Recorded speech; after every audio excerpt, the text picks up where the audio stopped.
Good afternoon and welcome to the Road to Recovery, the Road to Freedom. Yes, it is. It is indeed the afternoon. It's Friday afternoon and it is sweltering. It is going to be hot, followed by hot. And yeah, I know I do bitch about the cold in winter, but boy, these hot summers are nearly as bad. And I imagine my friends up there in the Hawke's Bay are just baking under that heat. I'm sitting in this lovely cool studio this afternoon and it's a very, very pleasant place to be, and I am extremely appreciative of that.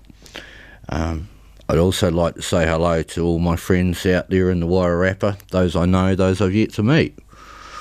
It is a beautiful, beautiful part of the country here in the Wairarapa, and it certainly lifts my spirits driving through the countryside and seeing all the animals and the beauty that's out there, and I find it quite healing in a way to travel through the land, almost like a river travels through the land, flowing from place to place and seeing all of the good things out there. And then, I come to towns and I see the thoughtlessness and the wickedness of people in general, and I realise that there is a lot more wickedness than there is good in this world, and that can be pretty hard to take sometimes.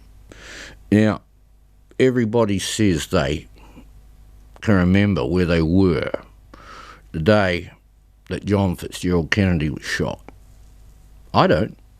I don't, because he was shot the year before I was born.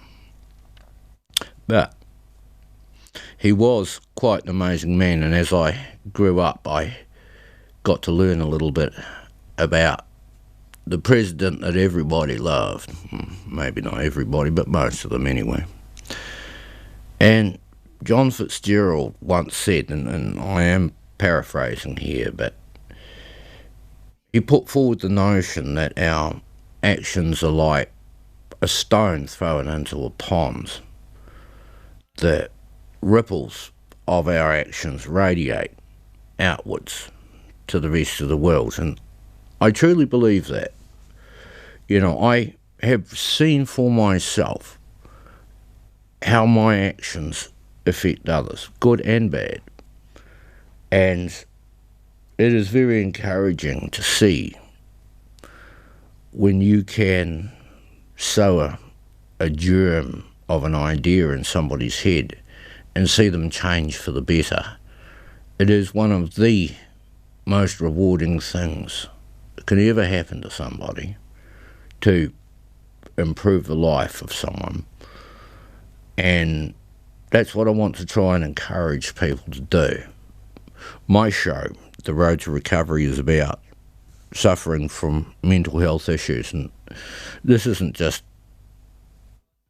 something I've picked up in recent times. I'm not a popularist.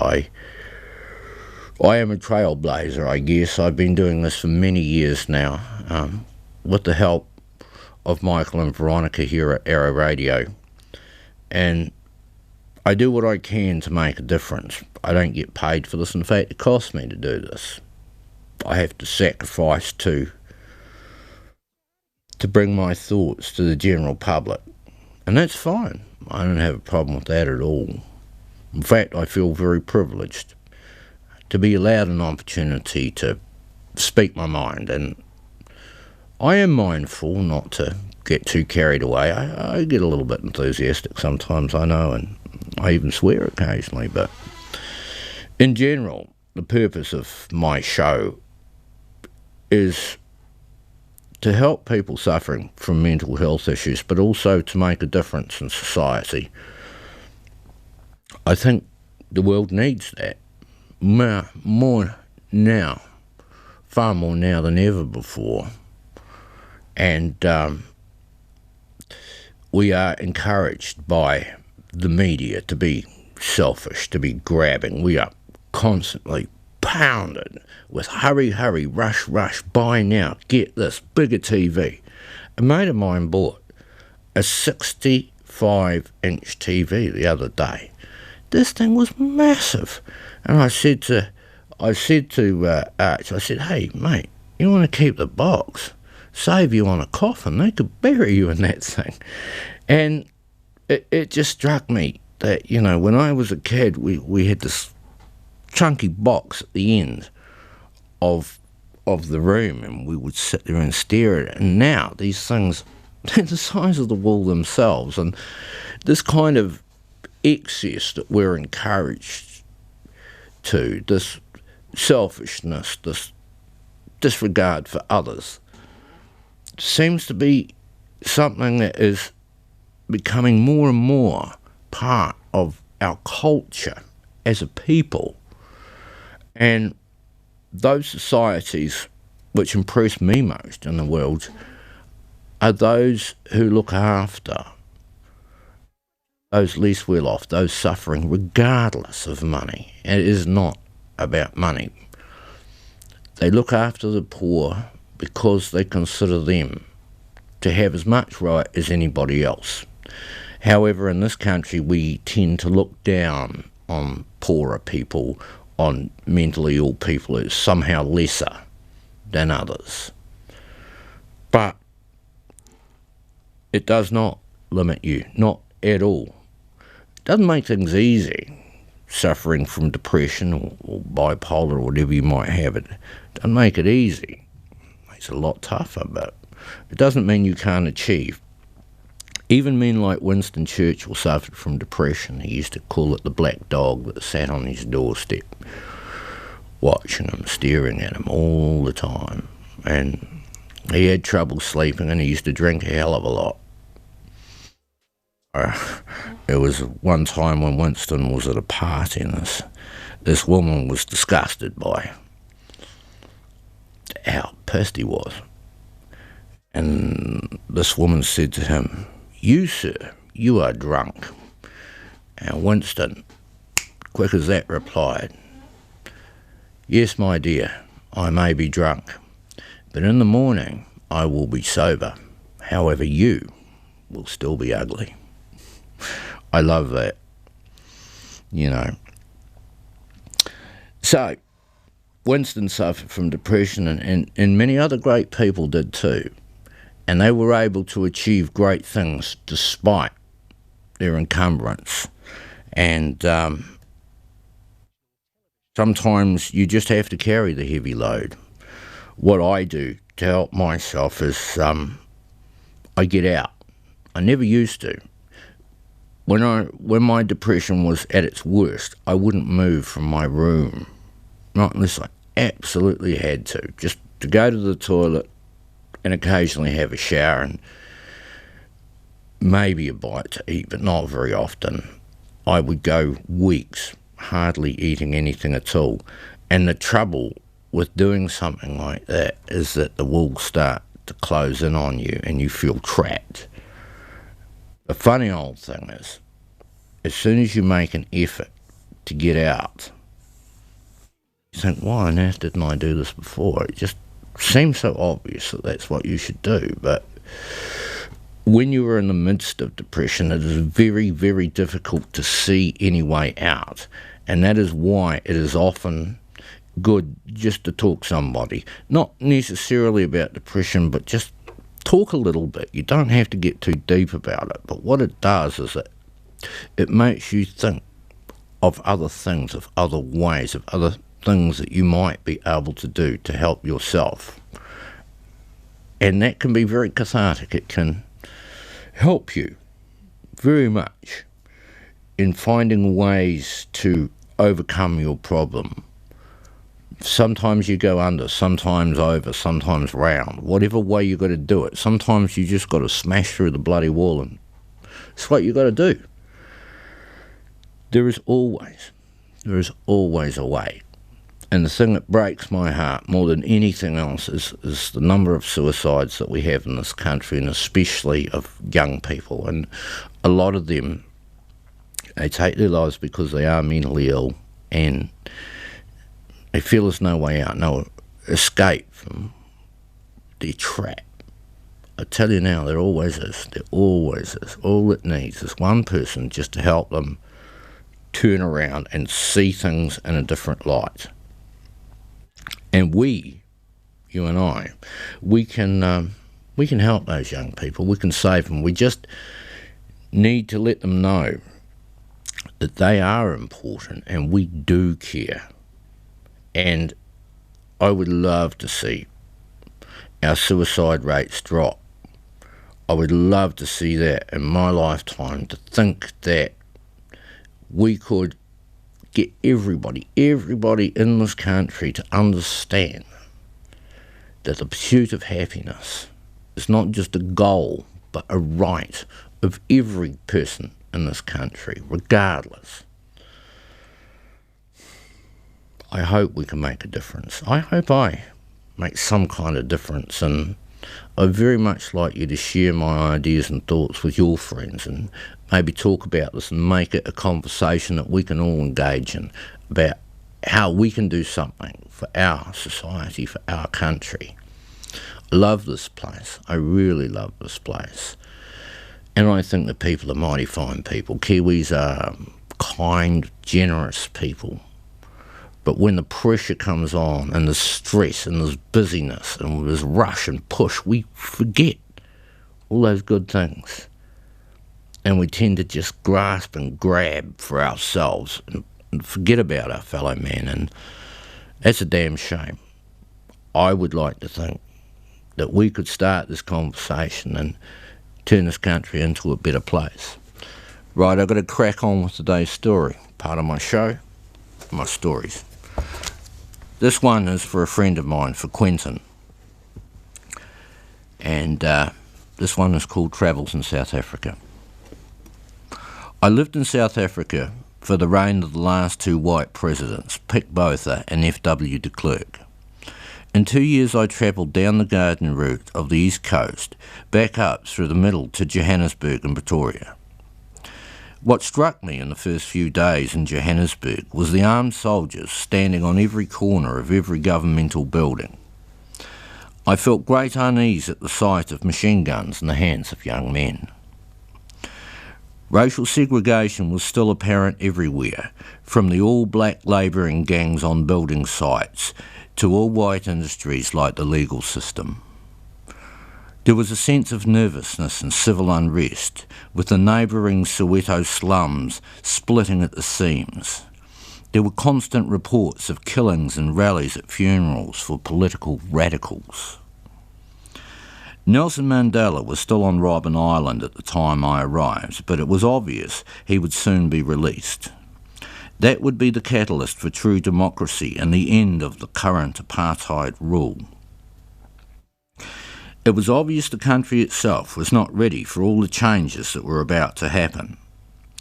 The 5 major home states of the black people had no infrastructure, lacking simple things like power and water to homes. They were little more than unsightly slums that were in stark contrast to the rest of the country. All of the country outside these home states had an air of normality, and the main cities of each state seemed quite successful despite world trade sanctions. Every city had its own version of segregation, with the Afrikaners living in affluent suburbs in Johannesburg with huge fences around their perimeters. Every fence was solid and topped with broken bottles and razor wire, giving them a typical fortress effect. The other white tribe were the English speakers, who spoke English as a first language and held English passports. They lived in suburbs with lower fences, but bars on every door and window. The two white tribes were segregated in subtle ways in Johannesburg, but the black people were forced to live in neighbouring Soweto, which at the time numbered some 5 million souls living in poverty. The populations of the white people in each city had a noticeably nicer neighbourhood and had better schooling for their kids. That led to better job opportunities for jobs and industries run by their own people. The system was self-supporting, as South Africa is still rich in diamonds and gold. Fortunes extracted from the earth, however, did not translate to an even spread of wealth. At the other end of the scale were 33 black tribes in South Africa, some of which had no real representation in government and suffered terribly as a result. The people of Indian descent were caught in the middle and referred to as coloured. They had some political representation in places like Durban in Natal province. About a quarter of Durban was made up of Indians, and it surprised me to see such large numbers of Indians. In nearby Ladysmith, their famous son, Mahatma Gandhi, worked as a lawyer before becoming famous for his peace protesting and political career. Despite some influence, they lived as second-class citizens and tended to live mainly along the east coast.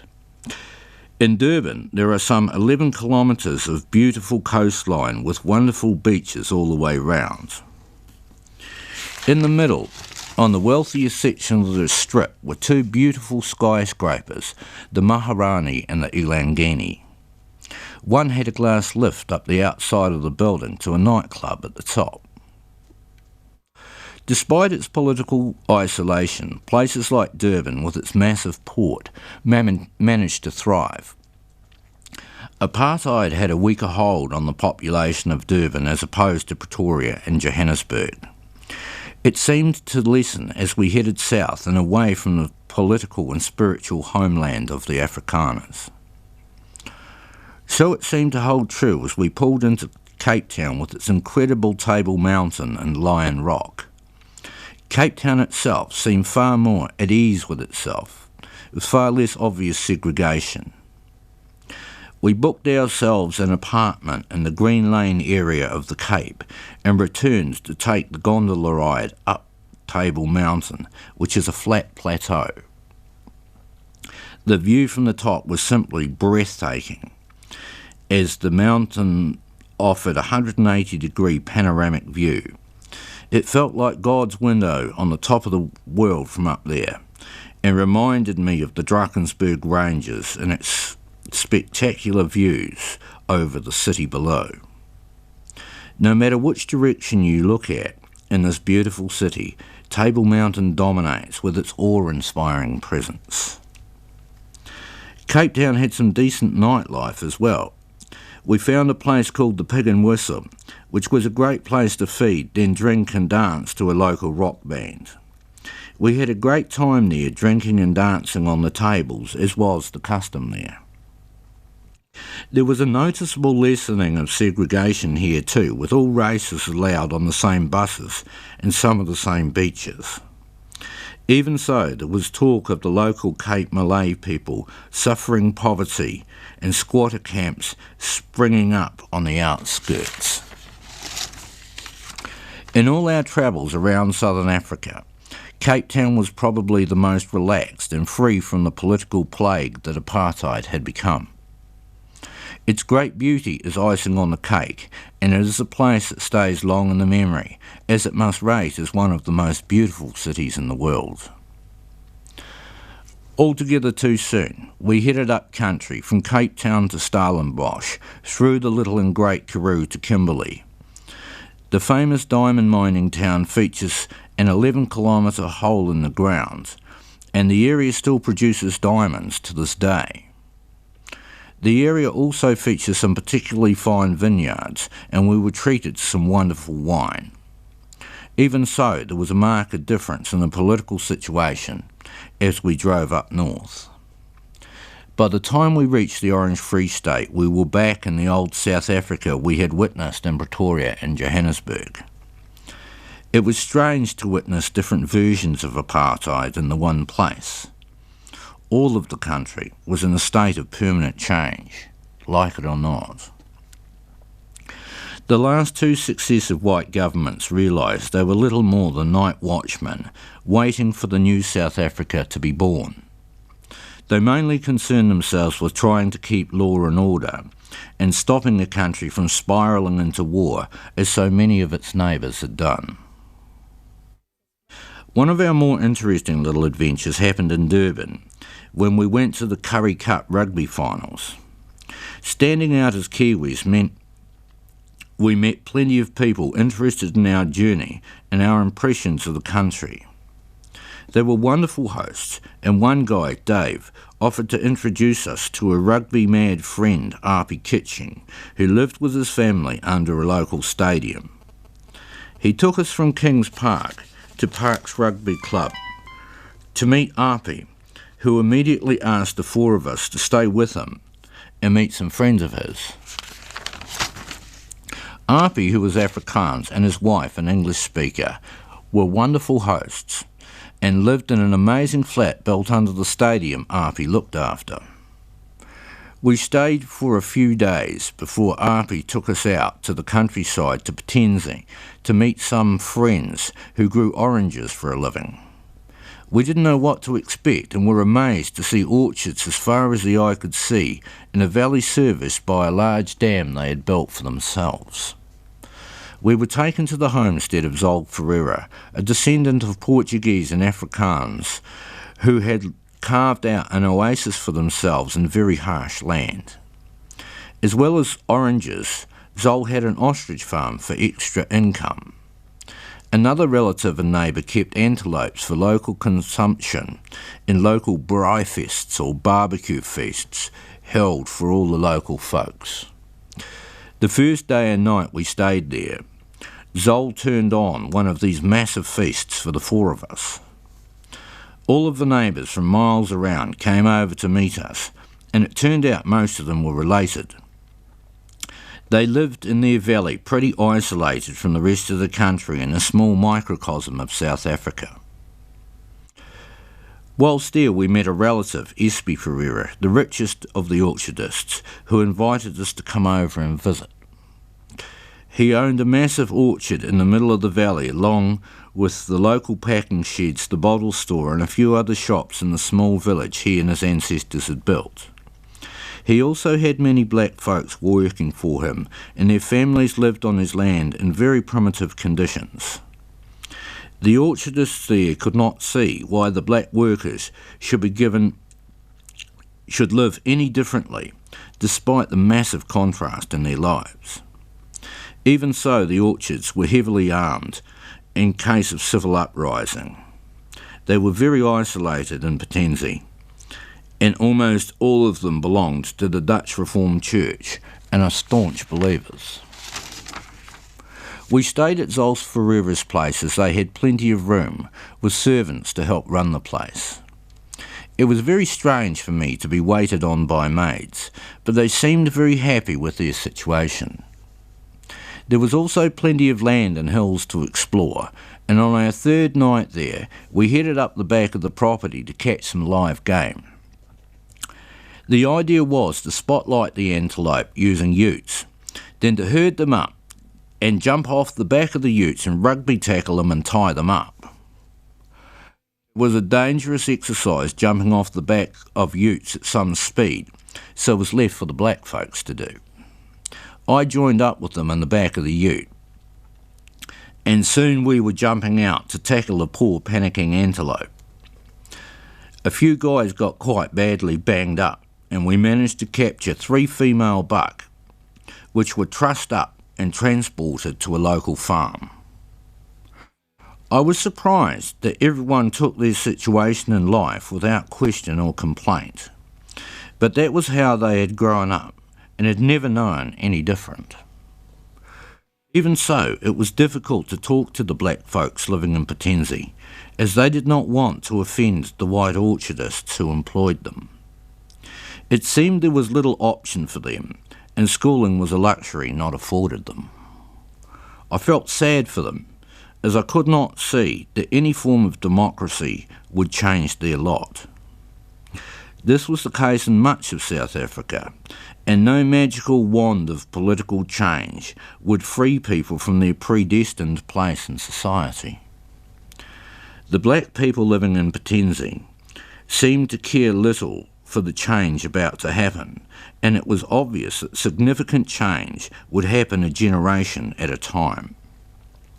It had to start with literacy and political awareness before any significant change could take place. As far as the orchardists were concerned, they had carved out this piece of paradise with their own hands and could not see any reason for change. They were worried that the future would bring change to their well-ordered society and the country would fall into chaos. They had already watched as Angola, Mozambique, northern and southern Rhodesia had gone through civil war and fallen into rack and ruin. They did not believe that Mandela could bring change without civil uprising, and their fears seemed well-founded. They did not, however, see anything wrong with the existing system as it offered stability and certainty. In the end, however, it was a numbers game, and when everyone in the country was granted a vote, their point of view would be swept aside in a wave of change. Our hosts were really decent people who could not do enough for us, so I felt sorry for them as well as they faced a world of change. The future was uncertain, but everyone hoped it would spell the end of political sanctions and allow South Africa to rejoin the rest of the free world. I was surprised at the Africans' resilience, despite being in the political wilderness. For all of its troubles, it was easily the most sophisticated and robust of the countries we visited in southern Africa. That resilience gave me hope that they would find a way to cope with the change about to come. After a wonderful and enlightening stay at Patenzing, it was altogether too soon that we had to say goodbye. The valley really was a microcosm of South Africa itself, with an uncertain future, but the potential to grow and flourish with new change. In the many years since I visited South Africa, the ANC's Mandela government came and went. It did not deliver the hoped-for change, but to me was astonishing for the lack of bloodshed. The Mandela government was able to convey the message of hope and especially forgiveness. This stopped the country from descending into civil war and allowed it to smooth a transition from white to majority rule. I was surprised at the lack of civil unrest and hoped this peaceful beginning would lead to a prosperous future. Unfortunately, this was too much to expect, as South Africa was very set in its ways, and not all change could happen quickly. Many people hoped for immediate change, whereas real and meaningful change will more likely take generations. I think the Mandela years delivered all it was capable of. I hope the future will bring the freedoms all of South Africa's people yearn for. I believe it is now up to all of the countries who placed embargoes and sanctions to deliver on promises of acceptance and open trade. I expect, however, South Africa will take a long time to recover, and I feel sorry for all those wonderful people I met on my journeys. I look back now on that journey with a melancholy heart, as it is a place where I feel I left a little piece of myself. I will never forget the promise of the burning sunrise and the incredible red sunsets of a place I came to love. I hope for her a better future. The end. Right, well, there's about 2 minutes to go, and that's me for another week. My oh my, how time does fly. I hope you enjoyed my story. Honestly, I was close to tears at the end of that, because as I was reading that story, flashes of people's faces from many years ago in my past were coming back to me. It was over 30 years ago, but it feels like yesterday, and I see, Cape Town is now called the murder capital of the world, and it breaks my heart that such a magnificent country should still be struggling. And, if this message ever gets across to you people over there, my heart goes out to you, and I hope that you find a better place. I really do.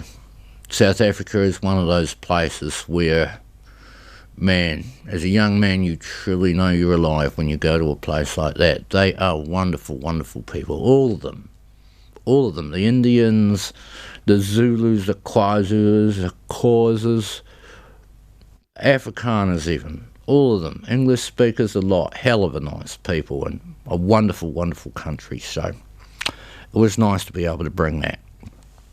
That's me for another week. I hope you enjoyed the show. I hope you share it with other people. I got plenty of stories, and you can get them on the podcast on the website, www.arrow. There's lots of other great entertaining shows there. My special thanks to all the sponsors, New Zealand On Air, and all the rest of the sponsors that help this show. This is a not-for-profit organisation. Wairarapa TV have come on board, done a great job, and really helped boost us and get us out there. And Michael and Veronica, thank you so much for your support over the years. I really do appreciate that. It's me for another week. So, au revoir. Catch you next Friday. Bye for now.